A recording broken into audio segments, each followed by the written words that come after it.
निर्वाचन जेते पाखई आसुची प्रार्थी मानक प्रचार सेते दमदार हेबार लागिछि। एही परिप्रेक्षी शनिवार प्रचार शेष दिन में छत्रपुर विधानसभा निर्वाचन मंडली बीजेडी विधायक प्रार्थी सुभाष चंद्र बेहेरा छत्रपुर ब्लॉक अंतर्गत सुंदरपुर पंचायत में बीजेडी शक्ति प्रदर्शन करने सहित घर को घर बुली ताकर प्रचार को दमदार प्रचार करिसेंति। यह सहित ब्रह्मपुर सांसद प्रार्थी भृगुबक्सी पात्र और विधायक प्रार्थी सुभाष चंद्र बेहेरा निमंते सिनेस्टार सव्यसाची और अर्चिता विभिन्न घर को घर बुली जनसाधारण को शंखचिन्ह भोट दे विजयी करने लोक निवेदन करिसेंति।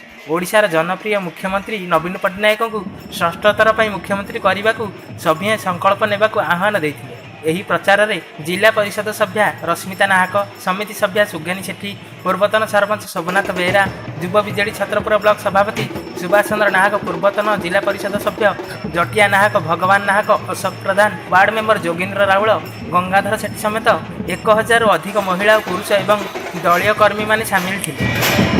गंजाम छत्रपुर सपन कुमार नाहक रिपोर्ट, सत्यम टीवी।